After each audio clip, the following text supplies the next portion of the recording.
عباده الذين اصطفى أما بعد فأعوذ بالله السميع العليم من الشيطان الرجيم بسم الله الرحمن الرحيم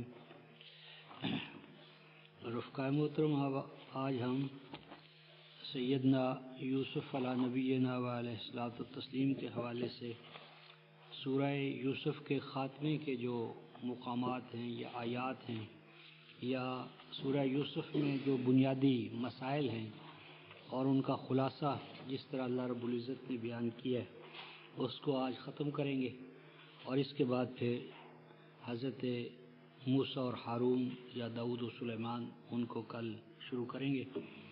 تو آج ہم پیچھے جو بیان جہاں ختم ہوا تھا آیت نمبر 92 سورہ یوسف آیت نمبر 92، وہاں سے آج ہم آگے 12ویں سورہ آیت نمبر 92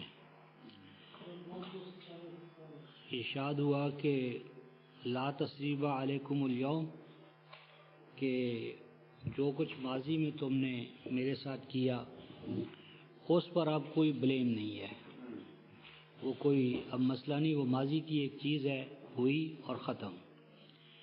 یغفر اللہ لکم، مزید برآں یہ کہ میں تمہارے لیے اللہ رب العزت کے ہاں مغفرت کی دعا کرتا ہوں۔ تو یہ جو لا تثریب علیکم اليوم کے بعد یغفر اللہ لکم کیوں کہا؟ اس لیے کہ جب انسان کسی کا حق مارتا ہے یا کسی کو نقصان پہنچاتا ہے تو اس کی دو جہتیں ہیں، دو اس کے ڈائریکشنز ہیں، دو اس کے رخ ہیں۔ ایک تو اس کا رخ ہے بندے کی طرف کہ بندے کو اس سے مادی نقصان پہنچتا ہے، بندے کو مادی نقصان پہنچا، اور دوسرا اس کے اندر جو نقصان پہنچاتا ہے وہ دوسرے درجے میں اللہ کی نافرمانی کرتا ہے، یعنی یہ اللہ کا حکم ہے کہ کسی کا حق نہ مارو، کسی کو تکلیف نہ دو۔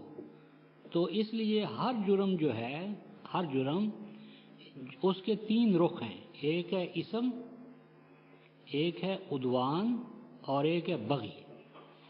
الاسم، العدوان اور البغی، یعنی ہر جریمہ جو ہے نا کریمنل کیس جو ہوگا وہ یا اسم ہوگا یا عدوان ہوگا یا بغی ہوگا۔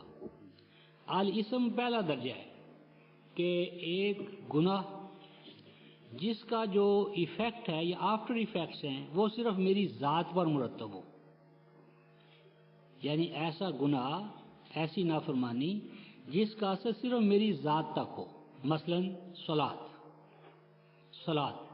صلاۃ جو ہے وہ بندے کو مخلوق کو خالق سے جوڑتی ہے۔ اب اگر انسان صلاۃ کے عمل سے غافل ہوگا تو اس کے جو منفی اثرات ہیں وہ دوسروں پر پہلے مرتب نہیں ہوں گے، سب سے پہلے انسان کی اپنی ذات متاثر ہوگی، یعنی اس کے اثرات دوسروں پر مرتب نہیں ہوں گے بلکہ ان کے گناہ یا بیڈ یا منفی اثرات اس کی اپنی ذات تک ہے۔ اس کے بعد ہے مثلا الزکوٰۃ کو جب انسان نظر انداز کرے گا تو اس کی اپنی ذات کی بھی تزکیہ سے محروم ہوگی، اور اس جیسا ایک انسان، اس کا بھائی مومن رفیق، اس کو جو نرشمنٹ پہنچنا چاہیے تھی وہ بھی نہیں پہنچے گی۔ یہ عدوان ہے۔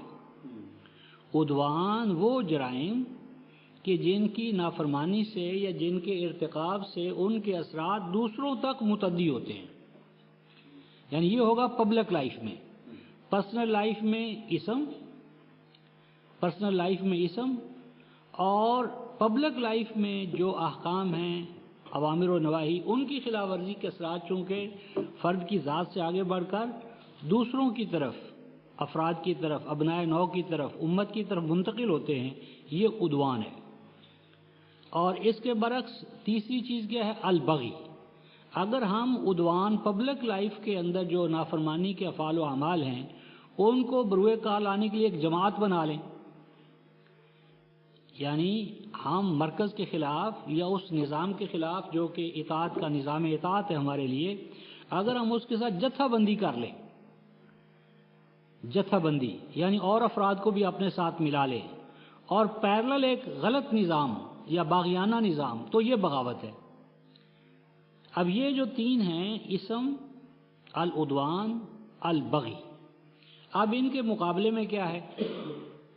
ان کے مقابلے میں عدل، احسان، ایتاء ذی القربہ، یہ تین نیگیٹو ہیں، اب تین پازیٹیو ہیں۔ وہ کیا ہیں؟ عدل، احسان، ایتاء ذی القربہ۔ یہ جو ہے یہ قرآن کی چونکہ اصطلاح ہے تو اس لیے اس کو قرآن ہی میں دیکھ لیں، پھر معاملہ اور آسان ہو جائے گا۔ یہ سورہ النحل 16ویں سورہ آیت نمبر 90۔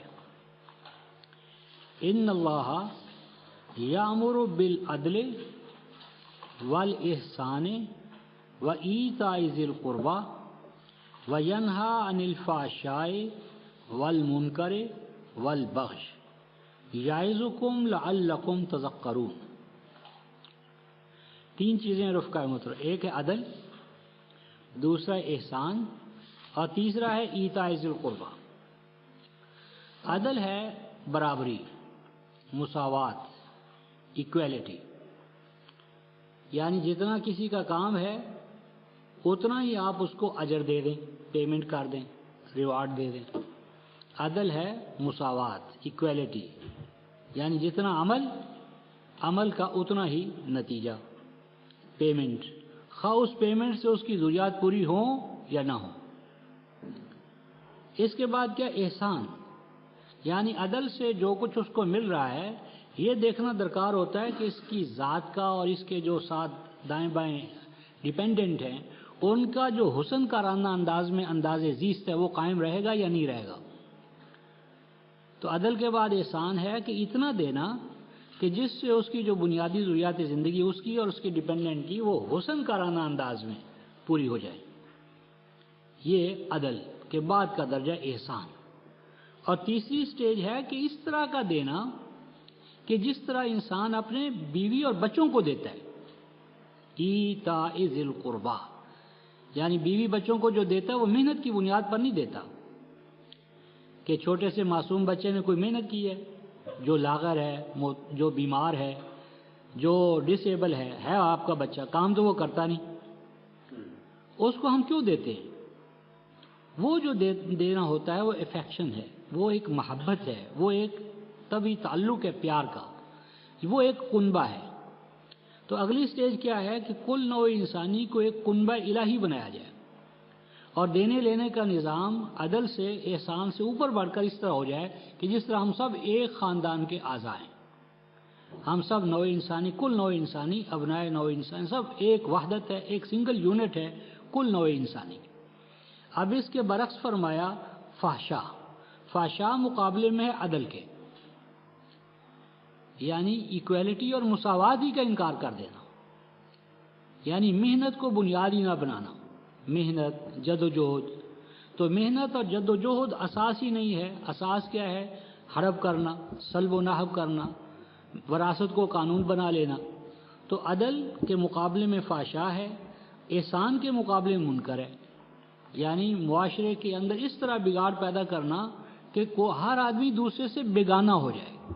منکر کا معنی ہے بیگانگی، اسے آج فلسفے کی اصطلاح میں کہتے ہیں سیلف الینیشن، کہ ہر آدمی ایک طرف اپنی ذات سے بیگانہ ہو گیا، بیگانگی ذات، اور دوسری طرف ہر فرد دوسرے فرد سے بیگانہ ہے، بیگانگی خالق سے، بیگانگی اپنی ذات سے، بیگانگی اپنی ابنائے نوع سے، مخلوق سے۔ ہر فرد اپنی ذات میں جو ہے نا وہ اتنا الجھ گیا ہے کہ وہ اپنے ابنائے نوع سے، حتیٰ کہ اپنی ہائر سیلف سے اور خالق و مالک سے بیگانگی، سیلف الینیشن، بیگانگی یہ ذات۔ اور آگے فرمایا البغی، یعنی جو اقدار وحی ہیں، اقدار انسانیت ہیں، ان سب کے خلاف بغاوت، ریبیل کرتا ہے۔ تو یہ جو بات ہو رہی تھی یغفر اللہ لکم، کہ جس وقت انسان کسی کے خلاف کوئی کرائم کمٹ کرتا ہے تو بیک وقت اس کے دو پہلو ہیں، ایک کہ اس سے دوسرے کو نقصان پہنچا، اور دوسرا پہلو یہ ہے کہ اس نے خالق کی نافرمانی کی، پاس جب ہم یوسف علیہ السلام نے یہ کہا یغفر اللہ لکم، تو اس کا معنی یہ ہے کہ میں خالق کے حضور کہتا ہوں کہ اللہ تیرے ان بندوں نے مجھے جو تکلیف پہنچائی تھی میں اسے معاف کرتا ہوں۔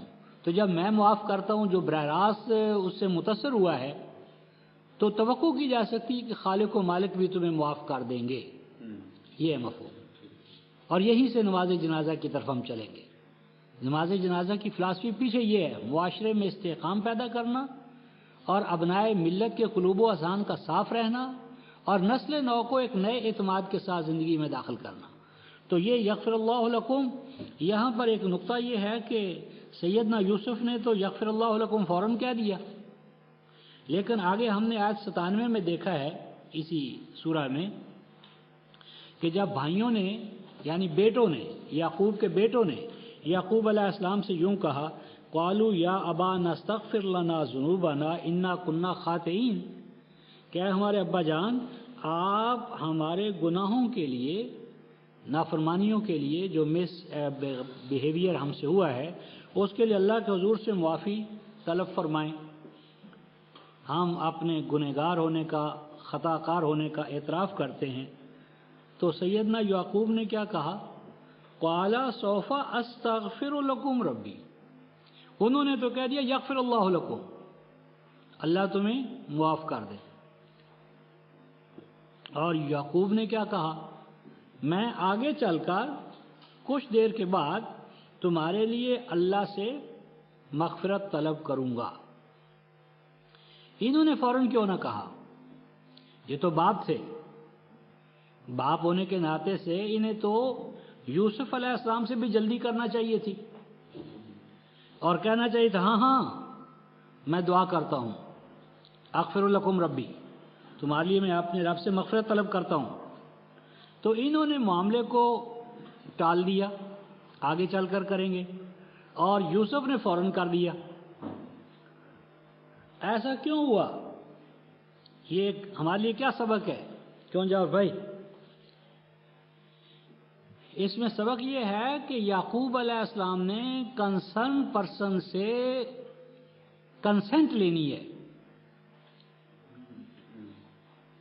یعنی جو ذنوب یہاں پر بھائیوں کے حوالے سے ہیں وہ صرف یعقوب کی ذات کے حوالے سے نہیں ہے، اس میں ایک تھرڈ پرسن انوالو ہے، وہ کون؟ یوسف۔ تو تھرڈ پرسن کنسرن جب تک نہ کرے، کنسرن پرسن کی جب تک اجازت نہ اور رضامندی ہو نہ معاف کرے تو مرکز بھی معاف نہیں کر سکتا۔ یعنی مرکز یا امام کو کسی کے بارے میں گناہ سے آزادی کا پرمٹ دینا روا نہیں، تاکہ وہ جو متاثر فرد ہے، افیکٹڈ جو پرسن ہے، وہ اس کو کنسرن پرسن کو کنسلٹ نہ کرے، اس کی کنسنٹ نہ لے لے۔ یعنی دو افراد کے مابین امام جو ہے وہ یک طرفہ فیصلہ نہیں کر سکتا، اسے یہ دیکھنا ہے کہ یوسف کا اس معاملے میں کیا رد عمل ہے، وہ کیا کرتا ہے، جس کو کہ تم نے تکلیف پہنچائی ہے جب تک اس کا نقطہ نظر میرے سامنے نہ آ جائے میں نہیں کروں گا۔ تو جب چلیں گے وہ ان کا معاملہ سامنے آئے گا تو سوفا آگے چل کر کچھ دیر انتظار کرو، یہ سبق دیا ہے۔ اور اس ضمن میں ایک آیت جلیلہ ہے جو فلا وربک لا یؤمنون حتی یحکموک، وہ جو کہ اگر یہ ظلم کر بیٹھیں تو پھر یہ آپ کے پاس آئیں، پھر آپ سے معافی طلب کریں تو اللہ پھر معاف کریں گے، اور وہ اس سے روضہ رسول پر جا کر مغفرتیں طلب کرتے ہیں۔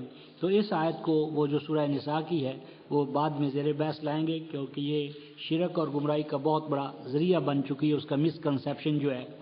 تو سوف استغفر لکم ربی انہ هو الغفور الرحیم، یہاں سے اب معاملہ جو ہے وہ اوپر جہاں سے ہم چلے تھے آیت نمبر 93 میں کہ اذهبوا بقمیصی ھذا فالقوہ علی وجہ ابی یأت بصیرا، لے جاؤ، اذهبوا، اذهب کے بعد بے آ جائے تو اس کا لے جانا، لے جاؤ میری اس قمیص کو اور اس کو میرے باپ کے سامنے رکھ دو، یأت بصیرا، وہ تمام جو معاملے کی کڑیاں بظاہر آج تک مسنگ ہیں وہ تمام کی تمام اس کے سامنے روشن ہو جائیں گی۔ وَاتُونِي بِأَهْلِكُمْ اجمعین، اور پھر اس کے بعد تم سب کے ساتھ اپنے اہل و عیال کو لے کر میرے پاس آ جاؤ۔ یہاں یہ سوال ہے رفقا محترم کہ یہاں پر سیدنا یعقوب کے لیے حضرت یوسف قمیص کیوں بھیج رہے ہیں؟ قمیص کے علاوہ بہت سی چیزیں شاہانہ انداز کی، یا شاہانہ نہ کہیں نبوی انداز کی، ان کی اعلیٰ کامیابیوں کی مظہر بہت سی چیزیں ہو سکتی تھیں، ان چیزوں میں سے قمیص ہی کا کیوں انتخاب کیا؟ اس کی وجہ یہ تھی کہ قمیض ہی سے، یعنی یعقوب کو یوسف کی قمیض ہی سے غم پہنچا تھا۔ یعنی اس داستان کا جو نقطۂ آغاز تھا سیدنا یعقوب کے لیے، یعنی اس یعنی ساری پکچر میں جو ایک منفی پہلو، غم کا پہلو شروع ہوا ہے، تو وہ قمیص ہی سے شروع ہوا ہے۔ اس میں ہم آغاز میں پڑھتے ہیں نا کہ جب وہ بھائی آئے ہیں باپ کے پاس، جاؤ علی قمیص سے ہی، آیت نمبر 18، آیت نمبر 18، جاؤ علی قمیص ہی بدم قذب قال بل سولت لكم انفسكم امرا فصبر جمیل واللہ المستعان علی ما تصفون۔ یعنی اس سارے منظر میں سب سے پہلے جو ڈارک پہلو داخل ہوتا ہے، جو اس پوری کہانی کو غم ناک کہانی بنا دیتا وہ کیا ہے؟ قمیص۔ یعنی قمیص نے سیدنا یعقوب کے لیے یوسف کا جو منظر اور پس منظر تھا اس کو تاریک کیا۔ تو اب یہ ہے کہ ان الحدید بالحدید یفلا، لوہے کو لوہا کاٹتا ہے۔ تو ایک مادی مثال کے تمثیل، یعنی ایک قمیص کے پس، یعنی ایک منظر نے ان کو غم کی حالت میں مبتلا کیا، اور قمیص ہی کو ذریعہ بنایا گیا کہ وہ ان کے لیے خوشی کا باعث بنے۔ گویا کہ اس میں سبق یہ دیا گیا ہے کہ جس پہلو سے یا جس چیز سے انسان کو تکلیف پہنچتی ہے، اسی کا ایک اور پہلو ایسا ہوتا ہے جو انسان کے لیے راحت کا سبب بنتا ہے۔ یعنی قمیض کے مختلف پہلو ہیں، ایک قمیض میں ایک اس کا پہلو ہے کہ وہ غم کا شیڈ لیے ہوئے ہے، اور ایک دوسرا قمیض کا پہلو ہے کہ وہ آتا ہے تو وہ خوشی کا باعث بنتا ہے۔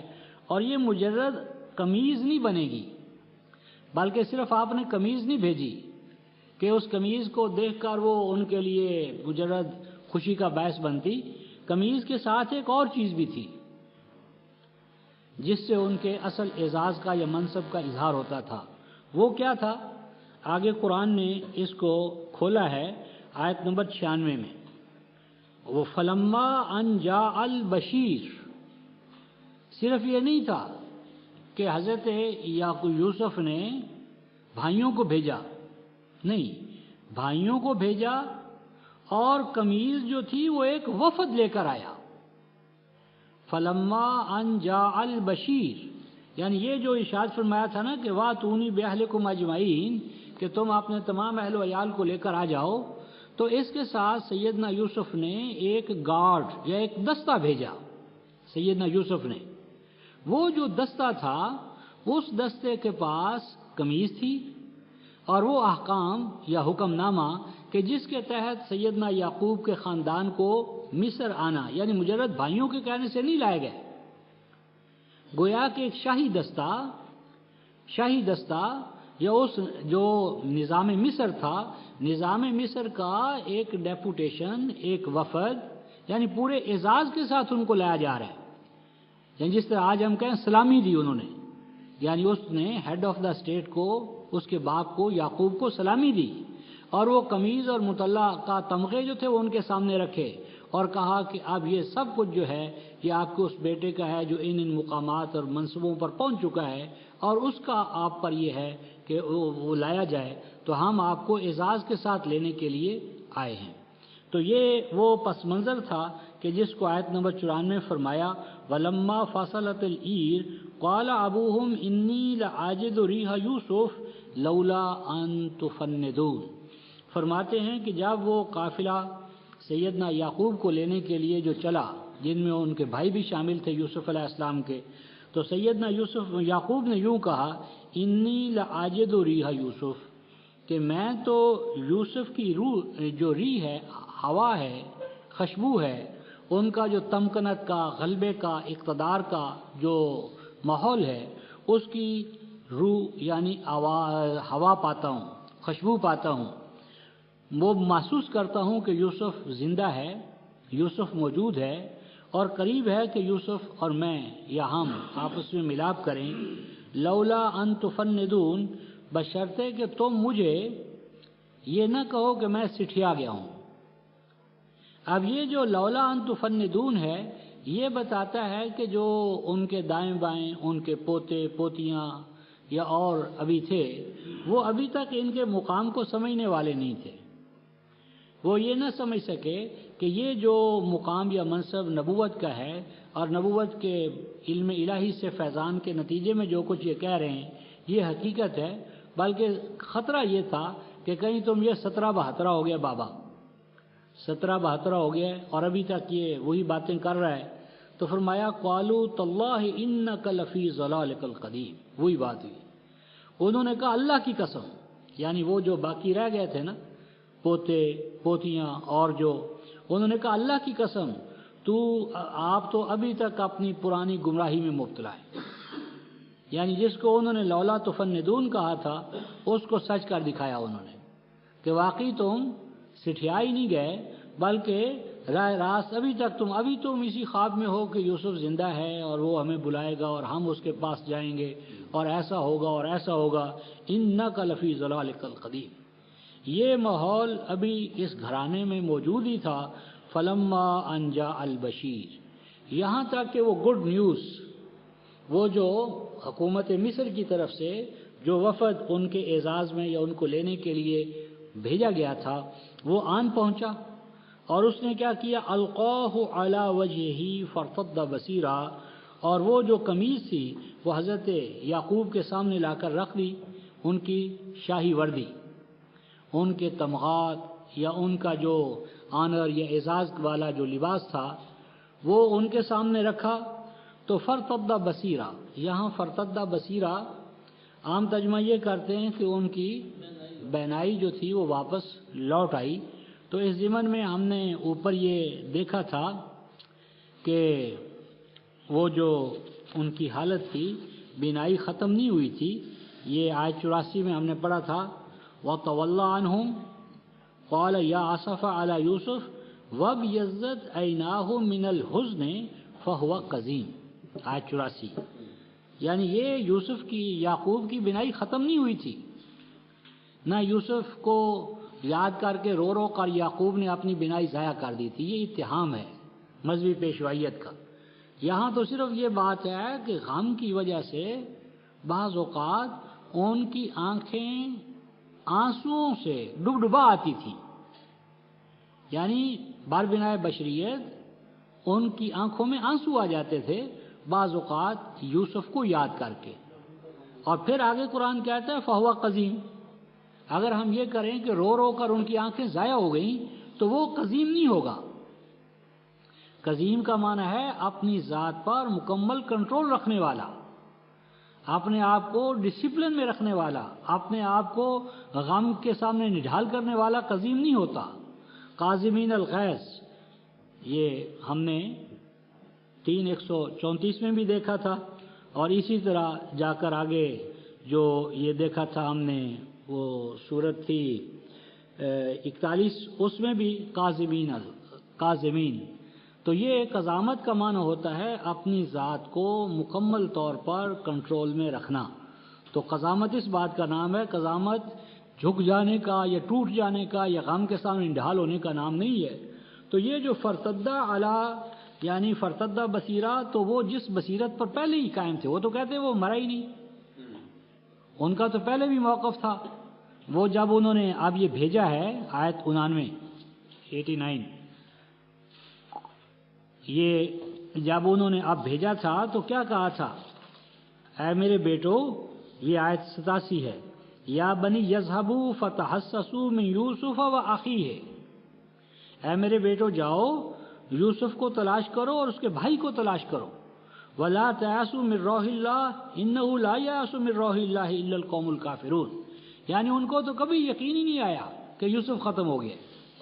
تو فرتدا یعنی ان کا سابقہ موقف، جس کو کہ ان کی اولاد کہہ رہی ہے ذلالک القدیم، تو وہ موقف جو تھا وہ پوری بصیرت و بصارت کے ساتھ ان کے سامنے لوٹ کر آ گیا، اور اس پر آپ نے فرمایا قال الم اقل لکم انی اعلم من اللہ ما لا تعلمون، یہ بتاتا ہے کہ جو کچھ وہ کہہ رہے تھے وہ بر بنائے وہی کہہ رہے تھے۔ اور دوسری بات یہ کہ انبیاء علیہ السلام کے بعد میں ایک بات ہم دیکھتے ہیں کہ دیکھیں رفقا محترم، جب چند قدم کے فاصلے پر سیدنا یوسف اس اندھے کنویں میں گرائے گئے تھے، تو کیا یہ یعقوب اس کی خوشبو نہ سونگھ سکے؟ اب تو مصر سے خوشبو آ رہی ہے نا، مصر کا اور کنعان کا تو بڑا فاصلہ ہے، لیکن بھائیوں نے جب یوسف علیہ السلام کو اس کنویں میں گرایا تھا تو اس کا فاصلہ تو کم تھا، تو اگر یعقوب کی ذات میں کوئی ایسا خاصہ ہوتا ذاتی، تو ذاتی خاصہ اگر ہوتا تو وہ اس وقت بھی محسوس کر لیتے۔ یعنی اگر یعقوب غیب دان ہوتے، جس طرح ہمارا تصور ہے ولیوں کے بارے میں، غوثوں کے بارے میں، کتبوں کے بارے میں، کہ ان پر تو کائنات کا گوشہ گوشہ آیا ہوتا ہے، کوئی چیز پوشیدہ ہی نہیں ہوتی، تو یعقوب کو تو قرآن ذو علم قرار دیتا ہے، انہ لذو علم لما علمناہ، اور اللہ پاک نے ان کو صاحب وحی بنایا، نبوت عطا کی، کلام عطا کیا، تو وہ چند قدم کے فاصلے پر یوسف پڑے ہیں، نہیں محسوس ہو رہے، کوئی ان کا اتا پتہ نہیں چل رہا، اور مصر سے ان کی خوشبو پہنچ رہی ہے۔ تو اس کا مطلب ہے کہ یہ بار بنائے وحی ہوا۔ پہلے مرحلے میں ان کو وحی نے ان حقائق سے آگاہ نہیں کیا، دوسرے مرحلے میں وحی نے ان کو ان حقائق سے آگاہ کیا۔ اگر ان کا ذاتی ادراک ہوتا تو ذاتی ادراک کو دونوں مقامات پر ہونا چاہیے تھا، بلکہ پہلے زیادہ ضرورت تھی۔ تو اس لیے یہ مسئلہ مصالح الہیہ کا ہے، اللہ کے علم نے جتنا ان پر چاہا، جس وقت چاہا انکشاف کر دیا، جس وقت نہیں چاہا انکشاف نہیں ہوا۔ لا یحیطون بشیء من علمہ الا بما شاء، تو یہ وہ فرماتے ہیں کہ اعلم من اللہ ما لا تعلمون، کہ مجھے اللہ تبارک و تعالیٰ نے اس علم سے آگاہ کیا جو تمہارے پاس نہیں ہے، یعنی یہ خاصہ نبوت کی طرف اشارہ ہے۔ تو پھر انہوں نے دعائے مغفرت کے لیے کہا کہ ہمارے گناہ، تو پھر اس پر بحث ہو گئی۔ آیت 99 فلما داخلوا یا یوسف آوا الیہ ابویہ وقالوا ادخلوا مصر ان شاء اللہ آمنین، جب سیدنا یوسف کو پتہ چلا کہ وہ سرزمین مصر کی حدود میں داخل ہو گئے ہیں، تو سیدنا یوسف ان کے استقبال کے لیے گئے۔ جب وہ آمنا سامنا ہوا تو پھر اگلی سٹیج آئی کہ وہ آپ نے ان کو ایک ماوا دیا، یعنی اونچے مقام پر بٹھایا، اور کہا کہ اب یعنی معلوم ایسا ہوتا ہے کہ سرحدی حدود پر آ کر ان کے اعزاز میں ایک تقریب ہوئی ہے۔ سرحدی جس وقت سرحد مصر میں وہ داخل ہوئے کنعان سے، تو وہاں ان کا ایک ریسیپشن، استقبال، یعنی ان کو ایک استقبالیہ دیا گیا۔ اور ادخلوا مصر جو کہا ہے نا، مصر سے مراد یہاں شہر نہیں ہے، یعنی حدود مصر، کہ حدود مصر میں اب تمہارا یہ داخلہ جو ہے وہ انشاءاللہ العزیز امن کے ساتھ ہوگا، سلامتی کے ساتھ ہوگا۔ وَرَفَعَ أَبَوَيْهِ عَلَى الْعَرْشِ وَخَرُّوا لَهُ سُجَّدًا، اور آپ نے اپنے ماں باپ کو جس بالا جگہ پر آپ بیٹھتے تھے ان کے ساتھ ہی، یا اسی بلند مقام پر آپ نے اپنے ماں باپ کو بھی بٹھایا۔ وَخَرُّوا لَهُ سُجَّدًا، اور عام ترجمہ اس کا یہ ہے کہ وہ ماں باپ اور درباری اور جو حالی موالی تھے، انہوں نے سیدنا یوسف کو سجدہ کیا۔ خروا لہو سجدہ، سجدہ گر پڑے وہ سارے کے سارے اس یوسف کے لیے سجدے کی حالت میں۔ تو انہوں نے کیا ترجمہ کیا ہے شبہ؟ تو یہ ترجمہ غلط ہے۔ انبیاء علیہ السلام کے باب میں یہ ایک اصول ہے کہ انبیاء علیہ السلام خواہ وہ کسی دور میں ہوں، ان تمام کی تعلیمات میں یکسانیت ہے۔ دین اسلام تبدیل ہونے والا نہیں ہے۔ یہ جو ہمارا تصور ہے کہ کسی دور میں یہ سجدہ تعظیمی طور پر جائز تھا اور بعد میں اللہ تبارک و تعالیٰ نے اس کو حرام قرار دے دیا، یہ بات غلط ہے۔ قرآن نے اپنا ایک ضابطہ بیان فرمایا ہے، اس کو پہلے ہم دیکھتے ہیں۔ حامیم سجدہ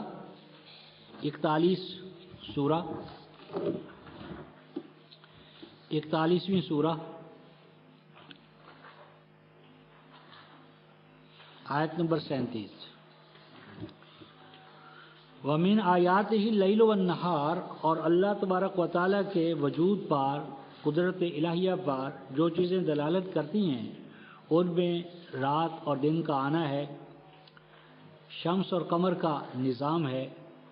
اور اے نوع انسانی، لا تسجدوا للشمس، مت سجدہ کرو، لا تسجدوا مت سجدہ کرو، للشمس شمس کے لیے، ولا للقمر نہ قمر کے لیے۔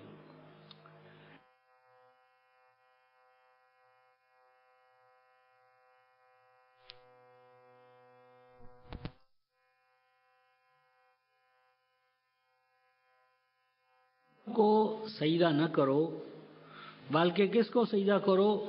واسجدوا للہ، سجدہ کرو صرف اللہ کو۔ کون سا اللہ؟ الذی خلقہن، جس نے اس شمس و قمر کو، نظام کائنات کو پیدا فرمایا ہے۔ آگے قرآن یہ کہتا ہے ان کنتم ایاہ تعبدون، اگر تم اللہ کے بندے ہو، ان کنتم ایاہ تعبدون، اگر تم ایاک نعبد و ایاک نستعین کہتے ہو تو پھر یہ سجدہ تمہارا صرف اللہ کے لیے ہونا چاہیے۔ ان کنتم ایاہ تعبدون یعنی اللہ کے علاوہ غیر اللہ کو سجدہ کرنا یہ کسی بھی عبد کے لیے جائز نہیں ہے۔ اور سیدنا یوسف، سیدنا یعقوب، یہ تو اللہ تعالیٰ نے ان کو عبادنا المصطفیٰ میں سے قرار دیا ہے، تو عبادنا المصطفیٰ میں سے ہو کر یعنی وہ سجدہ خود بھی کروائے اور سجدے میں گر پڑے، یہ غلط بات ہے۔ یہاں پر ترجمہ یہ ہے خروا لہو سجدا، کہ بھائیوں نے، ماں باپ نے اور سب نے اللہ کو سجدہ کیا، اور لہو جو ہے یہ سبب ہے، یعنی سب کے سب اللہ کے حضور میں سجدہ ریز ہوئے ان انعامات کی وجہ سے جو اللہ رب العزت نے سیدنا یوسف پر کیے تھے، یعنی یوسف کی وجہ سے، ان انعامات کی وجہ سے، ان رحمتوں کی وجہ سے جو سیدنا یوسف علیہ السلام پر ہوئے تھے، ان کی وجہ سے خود یوسف، ماں باپ، ان کے ماتحت ملازم، حالی موالی، سب نے اللہ کے حضور میں شکر ادا کیا، یعنی سجدہ شکر بجا لائے اللہ کے حضور میں۔ اور اس سجدہ شکر کو بجا لانے کا سبب کیا تھا؟ سیدنا یوسف کی ذات، یعنی سیدنا یوسف کے اوپر جو اللہ پاک کے انعامات ہوئے تھے ان کی وجہ سے وہ سب اللہ کے حضور میں ساجد ہوئے، سجدہ کیا، سجدے میں گر پڑے وہ اللہ کے لیے، بوجہ اس کے، بوجہ ان انعامات کے جو سیدنا یوسف علیہ السلام پر ہوئے تھے۔ تو جب یہ منظر گزر گیا تو فرمایا قال یا ابتی ھذا تاویل رؤیایا من قبل قد جعلها ربی حقا، فرمایا کہ ابا جان یہ جو ابھی بھی ہوا یہ تعویل ہے میرے اس رویا کی جو بہت پہلے میں نے دیکھا تھا، اور آج اس کو میرے رب نے حق بنا دیا۔ یہاں دو چیزیں رفقائے محترم، ایک تو تعویل کا مفہوم متعین ہو جاتا ہے اور دوسرا حق کا۔ تعویل کیا ہے؟ تعویل کا لفظ ہوتا ہے کسی چیز کا نقطۂ آغاز سے ارتقاء پذیر ہو کر اپنے منطقی انجام کو پہنچ جانا۔ مثلا آم کی گٹھلی کو جب ہم مناسب زمین میں، مناسب ماحول، مناسب موسم، مناسب جو طریقہ کار ہے سوٹیبل، اس کے تحت زمین میں ڈال دیں، اس کی رکھوالی کریں، قوانین فطرت کا التزام کریں، ان تمام مراحل سے گزر کر جب وہ گٹھلی آم کا درخت بن کر آم کا پھل لائے اور آم کے پھل میں وہ ذائقہ، وہ خصوصیات جو اس میں پہلے سے پریڈکٹ کی گئی تھی، یہ تمام پروسیس جب آم کی گٹھلی سے شروع ہو کر آموں پر جا کر ریزلٹڈ ان ہوگا، آموں پر جا کر منتج ہوگا، تو یہ تمام پروسیس جو ہے یہ اپنے لیے کیا کہلائے گا؟ تاویل کہلائے گا۔ تاویل، تاویل کا معنی انٹرپریٹیشن نہیں ہے بلکہ نتائج و ثمرات، نتائج و ثمرات، نتائج و ثمرات جن کو کہ پہلے ہم فکری طور پر اپریہنڈ کرتے ہیں، تو جب وہ عملی طور پر وہ نتائج و ثمرات مرتب ہو جاتے ہیں تو وہ چیز جو ہوتی ہے وہ اس کی تاویل کہلاتی ہے۔ یہ تاویل جو ہے رفقائے محترم یہ ایک مستقل موضوع ہے، قرآن کا محکم و مشابہ میں بھی ہم تاویل پڑھیں گے، سورہ الاعراف آیت نمبر 52 میں تاویل پڑھیں گے، یوم یاتی تاویلہ، اور سورہ یونس جو ہے اس کی آیت نمبر 37 اور 38 میں بھی تاویل پڑھیں گے۔ اور چونکہ اس سورہ میں ایک مستقل اصطلاح آ رہی ہے تاویل الاحادیث، تاویل الاحادیث، تو آج کے اس درس کے خاتمے پر اس پر چونکہ گفتگو کریں گے تو اس لیے اس کو بھی اس میں تاویل الاحادیث اور تاویل دونوں کو اکٹھا کریں گے خاتمہ کلام پر۔ تو یہ رویا کی تاویل ہے، یہ پہلی بات۔ نمبر 2 کیا ہے؟ قد جعلھا ربی حقا، کہ اس کو اللہ پاک نے حق کر دکھایا ہے۔ حق کا کیا معنی ہوا؟ میٹیریل مینیفیسٹیشن، یعنی مثلا جو چیز آپ نے یہ کہا کہ بھئی اتنی آکسیجن، اتنی ہائیڈروجن، اور ان دونوں کو ملانے سے کیا بن جائے گا؟ پانی۔ اب یہ جو آپ کا علم ہے کہ اتنی آکسیجن، اتنی ہائیڈروجن اور نتیجہ پانی، یہ پروسیس علم ہے۔ اب یہ جب آپ کر کے دکھا دیں گے تو یہ حق ہوگا، اور جو حق ہوگا وہ اس کی تاویل ہوگی۔ تو حق کے لیے لازم ہے کہ وہ میٹیریلائزڈ ہو، وہ نتائج و ثمرات محسوس اور مرئی طور پر نظر آئیں۔ تو اب وہ حق بن گیا کہ اس کے بھائیوں نے بھی کہہ دیا لقد آثرک اللہ علینا، ہم گواہ ہیں کہ آپ کو ہم سے زیادہ فضیلتیں، نعمتیں، علمی صلاحیتیں ہیں، ہمارے پاس وہ نہیں ہیں۔ تو یہ قد جعلھا ربی حقا وقد احسن بی اذ اخرجنی من السجن وجاء بکم من البدو ومن بعد ان نزغ الشیطان بینی وبین اخوتی ان ربی لطیف لما یشاء انہ هو العلیم الحکیم۔ یہاں پر رفقائے محترم ایسے کچھ الفاظ آئے ہیں کہ ان الفاظ کو اگر آپ کھولیں تو جو ہمارا جسے ایپسٹیمالوجی، یہ جو ہمارا ایجپٹ ہے، ایجپشیالوجی، یہ جو مصریات، یعنی مصریات، آثار مصریہ، ان کی جو کھدائیاں ہوئی ہیں اور ان کھدائیوں سے جو وہاں کے تمدن اور تہذیب پر آج روشنی پڑی ہے، تو قرآن نے ایک لفظ یہاں استعمال کیا ہے رفقائے محترم کنعان والوں کے لیے، اور ان کے مقابلے میں مصر کا جو حال تھا، یہ اس وقت کا مصر رفقائے محترم ایسا ہی تھا جیسے آج امریکہ، دائیں بائیں اس کا غلبہ تھا۔ یہ جو مصر ہے، یہاں دجلہ و فرات کی جو تہذیب پروان چڑھی ہے، اور ہمارے ہڑپا اور مونجو ڈارو اور یہ دوابوں کے اندر، دو دریاؤں کے مابین، دریاؤں کے کناروں پر تہذیبیں اس وقت چلتی تھی۔ تو یہ ایک لفظ ہے، لیکن اس کو مسئلہ پھر تاریخ کی طرف ہم چلے جائیں گے، اس لیے ادھر نہیں جاتے، صرف ایک اشارہ ہے۔ قد آسن بی اذ اخرجنی من السجن، میرے ساتھ میرے پروردگار نے بہت ہی حسن کارانہ انداز اختیار فرمایا۔ کیا؟ اذ اخرجنی من السجن، یعنی اندازہ کریں کہ ایک بدو، یعنی یہ جو کنعان والے تھے، ان کے پاس کوئی تہذیب اور تمدن نہیں تھا، چرواہے تھے، یعنی سیدنا یوسف مجرد ایک چرواہے کے بیٹے ہیں، ایک چرواہے ہیں اور نوعمری ہے، اور بکتے ہیں بطور غلام، ایک ایسا غلام کہ جس کو نہ بیچنے والا کوئی اس میں رغبت رکھتا ہے نہ خریدنے والا، یعنی ایک بدو، زر خرید غلام، ایسا غلام کہ جو بیچنے والے اور خریدنے دونوں کو اس میں رغبت نہیں ہے۔ اور اس کے بعد کیا ہوتا ہے رفقائے محترم؟ وہ زر خرید غلام اور نوکر ملازم سے بھی گیا گزرا اسٹیٹس اور منصب میں، اور پھر اس کے اوپر کیا جرم لگتا ہے کہ مالکہ کے ساتھ اس نے گڑبڑ کی ہے، پھر وہ قیدی ہو جاتا ہے۔ کیا پوزیشن ہے اس کی؟ یعنی بدوی غلام زر خرید غلام ہونے کے بعد مجرم، اور مجرم کے بعد قیدی، اور ہے کنانی، اور اہل کنان کو مصر منہ نہیں لگاتا، عام آدمی ان سے بات نہیں کرتا. تو کتنی پستیوں میں ہے یہ، یعنی کتنی پستیاں ہیں اس کے ارد گرد. اور ان پستیوں سے جب اٹھتا ہے رب العزت اسے اٹھاتے ہیں تو بادشاہ وقت اسے کہتا ہے کہ بھئی تمام ہمارے مسائل کی کنجی تیرے پاس ہے.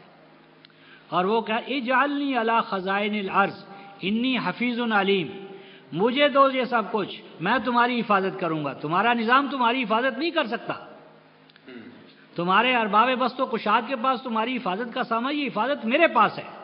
انی حفیظ علیم، میرے پاس وہ علم ہے اور میرے پاس وہ تمہاری حفاظت کا نظام ہے. یہ دراصل عقل انسانی اور وحی رحمانی کے مظہر ہیں سیدنا یوسف، اور عقل انسانی کی مظہر ہے تہذیب مصر. تہذیب مصر اپنی تمام جو ہے واماندگی، درماندگی، عاجزی اعتراف کرتی ہے کہ ہم عاجز ہیں، ہم تو اپنا دفاع اور اپنی حفاظت نہیں کر سکتے. تو یہاں سے وہی کا آغاز ہوتا ہے، اچھا انی حفیظ علیم، تمہاری حفاظت میں کروں گا. تو یہ عقل انسانی اور اس کے جو مظاہر ہیں وہی رحمانی اور اس کا جو مظہر ہے، یہ ان کا تقابل ہے کہ مجھے میرے رب نے سجن سے نکالا اور اس مقام بلند تک پہنچایا. وَجَاءَ بِكُم مِّنَ الْبَدْوِ، اور میرے اس نتیجے میں تمہیں بھی اللہ تبارک و تعالیٰ نے بدویت سے نکال کر اب ایک نئے تمدن اور تہذیب کی شرح پر لا ڈالا ہے. اور یہ اس وقت میرے اوپر انعام ہوا من بعد ان نزغ الشیطان بینی و بین اخوتی. اللہ اکبر، یہاں ایک لفظ کہہ گئے، نزغ الشیطان بینی و بین اخوتی، یعنی یہ نہیں کہا کہ میرے بھائیوں ہی کا سارا قصور ہے. فرمایا ہو سکتا ہے کہ کوئی حسد و رقابت میں جس طرح میرے بھائیوں نے مجھے جلی کٹی سنائی، تو ہو سکتا ہے جوابی کارروائی میں میں نے بھی بچپن میں کوئی بات کر دی ہو.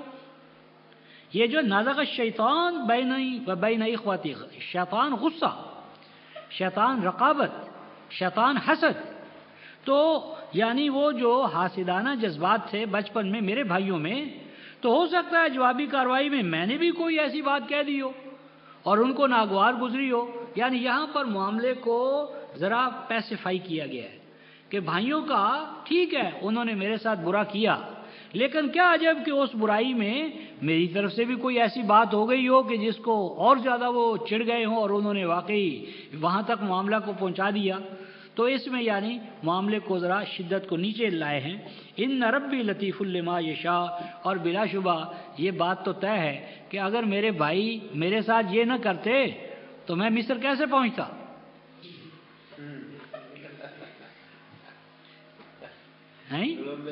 ہاں، یعنی اگر یہ بھائیوں سے کارروائی سرزد نہ ہوتی تو کوئی ذریعہ تھا مصر میں آ کر اس مقام پر پہنچنے کا. تو اس لیے ہر نیگیٹو کے اندر پازیٹیو کی تلاش جاری رہنا چاہیے. ہر نیگیٹو جو ہے وہ نیگیٹو ہی نہیں ہوتا، بعض نیگیٹو جو ہیں وہ پازیٹیو بن جاتے ہیں. یعنی بعض اوقات کشتی کو زخمی کر دیا جاتا ہے، نکارہ کر دیا جاتا ہے کہ وہ ظالم کے ہاتھ میں آ کر ظلم کا ذریعہ نہ بن جائے. یعنی بعض اوقات کشتیوں کو اپنی ذات کو داغدار رکھنا پڑتا ہے تاکہ ظلم اور استحصال کے نمائندے آپ کو پکڑ کر اپنے لیے اعلی کار نہ بنا لیں. تو ہر نیگیٹو کے اندر پازیٹیو کو دیکھ لینا یہ مردانگی ہے، یہ جوہر ہے. اور نیگیٹو کے اندر گھل گھل کر ختم ہو جانا یہ فطرت کا مقصود نہیں ہے. تو ان ربی لطیف لما یشاء انہ هو العلیم الحکیم. اب سیدنا یوسف کی جو دعا ہے رفقا محترم وہ آتی ہے، فرماتے ہیں رب قد آتیتنی من الملک، اے پروردگار عالم یہ ملک، یہ اقتدار، یہ تیری دین ہے، یہ تیرا عطا کردہ ہے. تو نے مجھے ان کمالات سے یا ان خوبیوں سے یا ان صفات سے نوازا کہ یہ ملک مجھے ملا.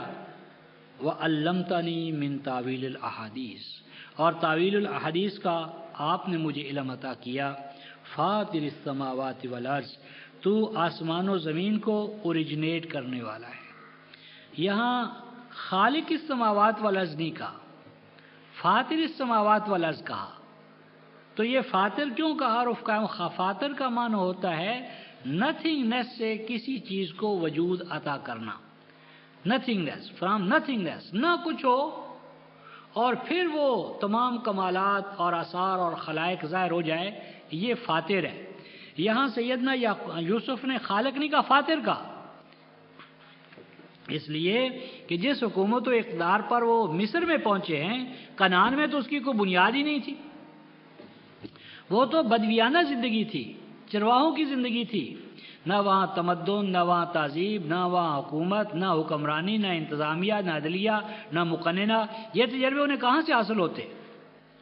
یعنی میں فاتح السماوات والارض انت ولی فی الدنیا، پروردگار عالم تو ہی میرا کارساز ہے۔ یعنی انت ولی فی الدنیا کہہ کر کہا میں حکومت کا یا حکومت کے لاؤ لشکر ان کو اپنا نہیں سمجھتا کہ یہ میرے ہیں۔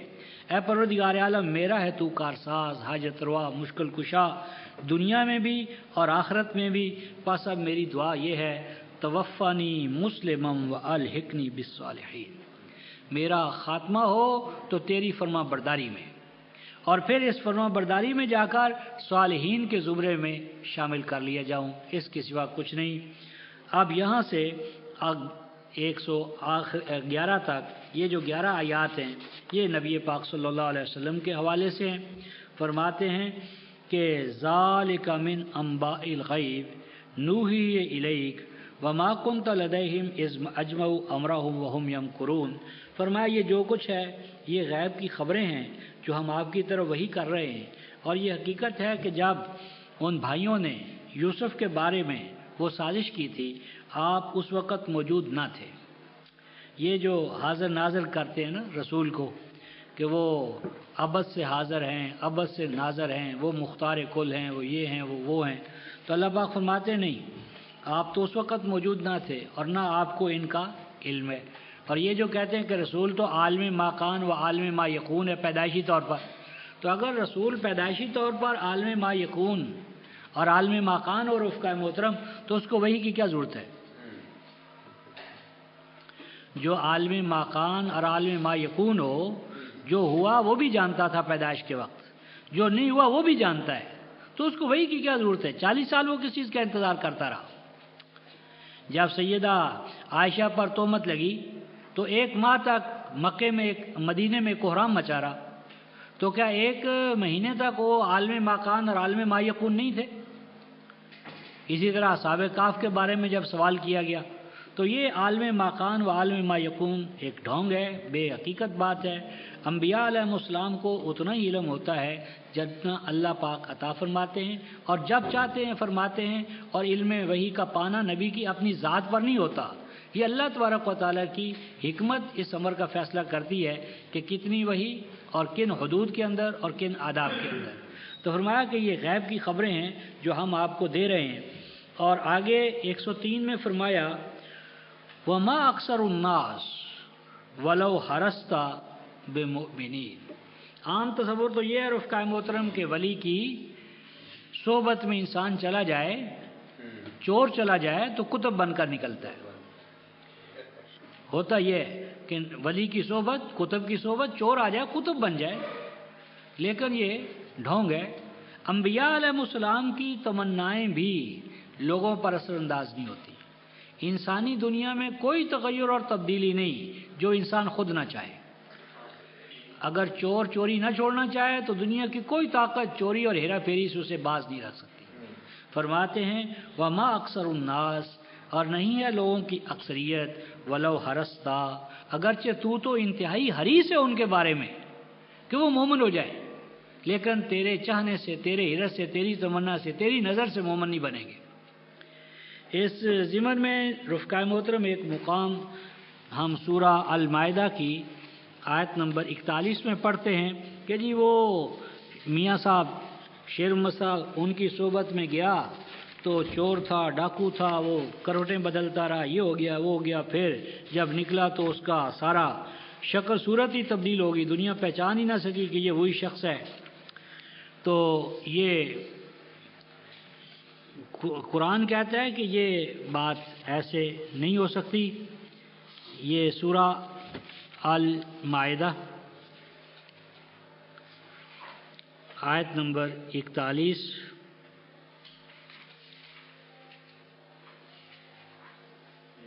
یہ ارشاد ہے یا ایھا الرسول، اے رسول پاک صلی اللہ علیہ وسلم، لا یحزنک، نہ پریشان کریں آپ کو، کون؟ الذین، وہ لوگ، یسارعون فی الکفر، جو بڑی تودع اور جدوجہد اور محنت کر رہے ہیں، اور وہ جو محنت کر رہے ہیں، جدوجہد کر رہے ہیں آپ کے بارے میں منفی حوالے سے، منفی جدوجہد، محنت، یسارعون فی الکفر، تو یہ جو یسارعون فی الکفر کرتے ہیں ان کے بارے میں آپ پریشان نہ ہوں۔ یہ ان لوگوں میں سے ہیں قالوا آمنا، جو کہتے ہیں ہم مومن ہیں، لیکن کیسے مومن ہیں رفقائے محترم؟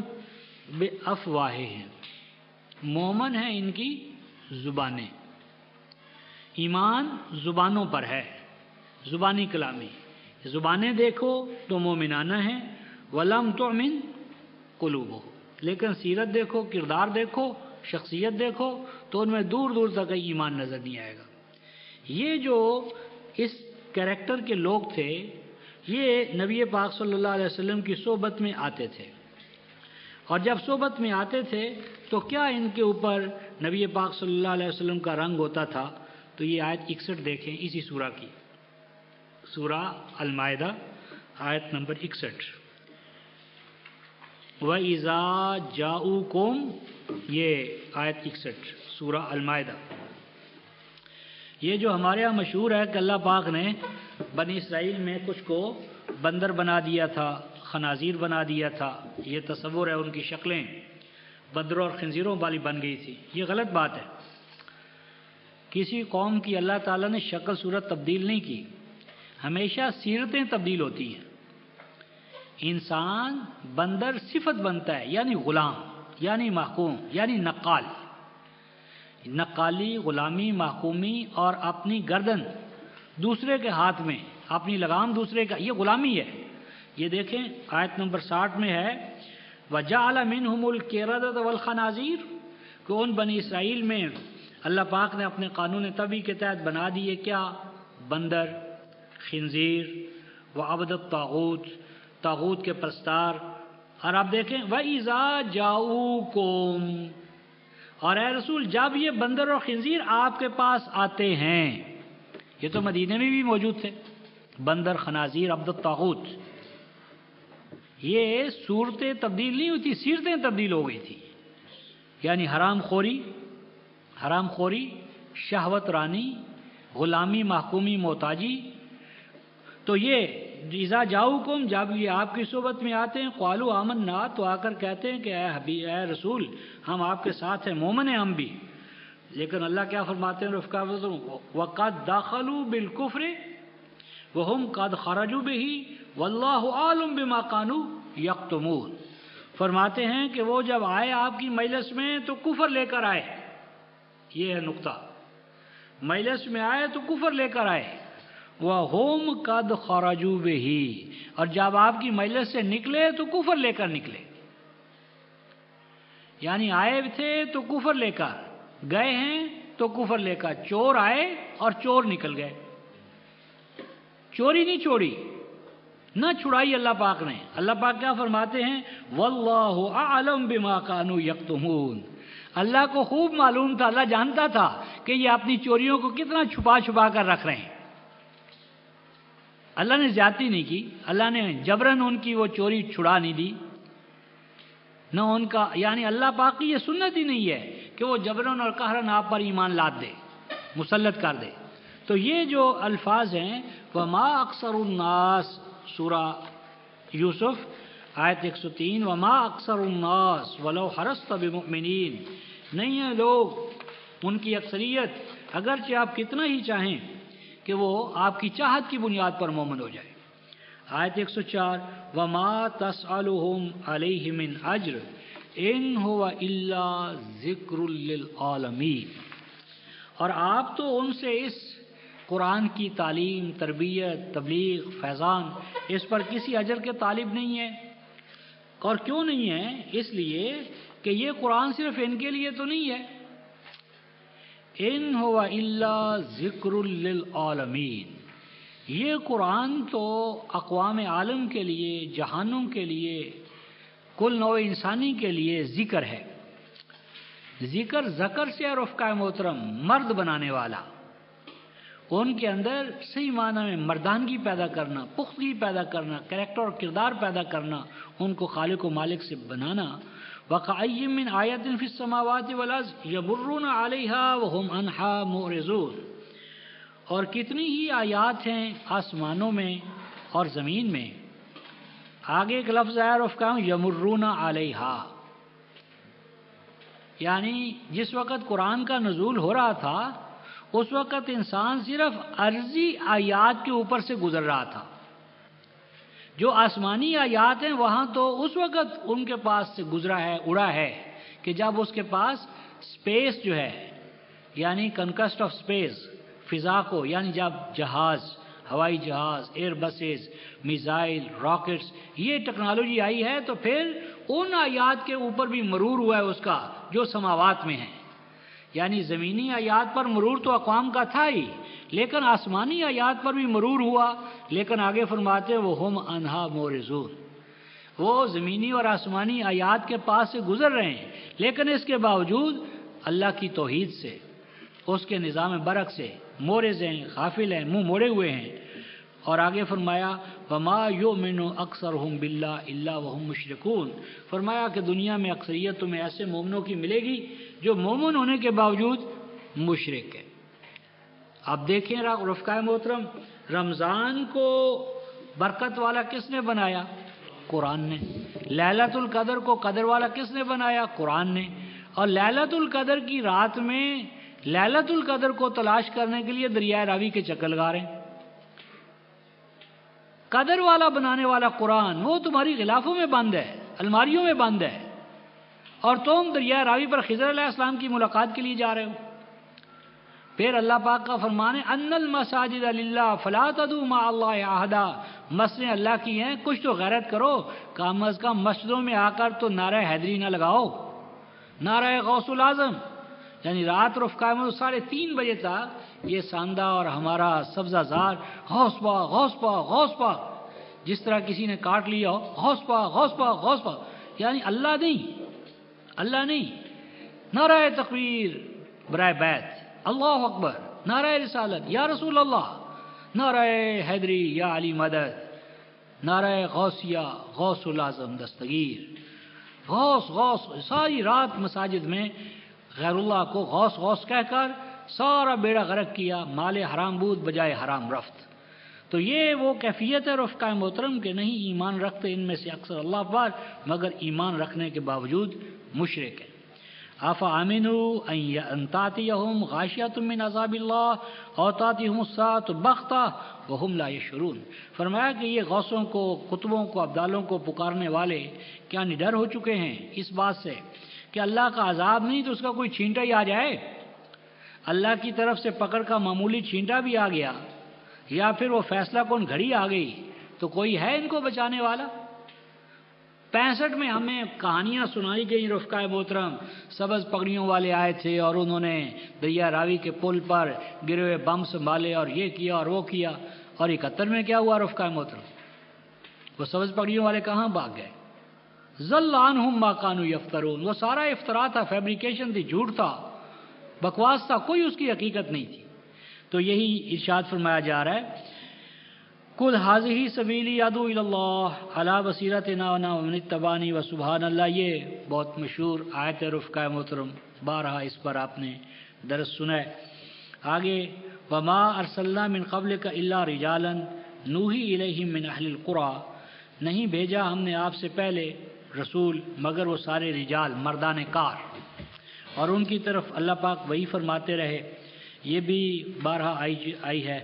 اور یہ جو آیت 110 ہے حَتَّىٰ إِذَا اسْتَيْأَسَ الرُّسُلُ وَظَنُّوا أَنَّهُمْ قَدْ كُذِبُوا جَاءَهُمْ نَصْرُنَا فَنُجِّيَ مَن نَّشَاءُ، اس پر پچھلی نشست میں گفتگو ہوئی تھی کہ رسول مایوس نہیں ہوئے، رسولوں کی مایوسی ناامیدی اللہ سے نہیں ہوئی، رسول مایوس ہوئے ہیں اپنی اپنی قوموں کے ایمان لانے سے، اور یہ منفی یقین ہے کیونکہ جب آپ کو یقین ہو جاتا ہے کہ یہ زمین پھل دینے والی نہیں ہے تو اب آپ نئی زمین تلاش کریں گے. تو یہ دراصل ہجرت کا نقطۂ آغاز ہوتا ہے یا نصرت الہی کا نقطۂ آغاز ہوتا ہے.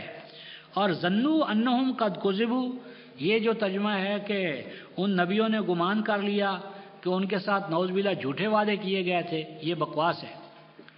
یہاں ایک معنی تو یہ ہے کہ ان کو یقین ہو گیا کہ جتنی تکذیب ان کی ہو سکتی تھی وہ ہو گئی، اور دوسرا معنی یہ قوموں کی طرف ظنوا راجع ہے کہ نبیوں کی قوموں نے یہ گمان کر لیا کہ ان نبیوں نے جو کچھ ہمارے ساتھ وعدے کیے تھے وہ سارے جھوٹ ہیں، ان کا کوئی اللہ کے ساتھ تعلق نہیں ہے. اگر اللہ کے ساتھ تعلق ہوتا تو یقیناً اللہ کی ان کی نصرت فرماتا. فرمایا کہ یہ وہ وقت ہے کہ جب یہاں تک سٹیج جا پہنچتی، بات جا پہنچتی ہے جاءہم نصرنا فنجی من نشاء، تو اس وقت پھر اللہ کی نصرت آ جاتی ہے، پھر ہم اپنی مشیت کے تحت جو اس مشیت پر پورا اترتے ان کو نجات دیتے ہیں، اور مجرموں سے ہماری پکڑ جو ہے اس کو کوئی بچانے والا نہیں ہے. پھر یہ جو بات شروع ہوئی تھی آیت نمبر 3 سے، لقد کان فی یوسف و اخوتہ آیات للسائلین، اسی پر لقد کان فی قصصہم عبرۃ لأولی الالباب، ان واقعات میں عبرت ہے. عبرت کا عام ترجمہ کر دیتے ہیں نصیحت، غلط بات ہے. عبرہ عین بارہ آبارہ، جس طرح پل کے ذریعے دریا کو یا ندی یا نالے کو کراس کیا جاتا ہے، یہ عبرہ ہے. عبرہ کا معنی ہوتا ہے ان واقعات کو بنیاد بنا کر ان جیسے واقعات کے لیے احکام مستنبط کرنا اور اس کی اپلیکیشن کرنا، یکساں حالات میں یکساں قوانین یکساں نتائج و ثمرات. تو یہ اولو الالباب کے حوالے سے یہ تعلیم دی عبرہ کی، حقائق کو اخذ کرنے کی، اور اس پر ایک مستقل لیکچر ہونا چاہیے. تو یہ حدیث قرآن کوئی ایسی چیز نہیں ہے جو فیبریکیٹڈ ہو، بلکہ اس کی ہر کڑی ماضی کی کڑیوں کے ساتھ جڑتی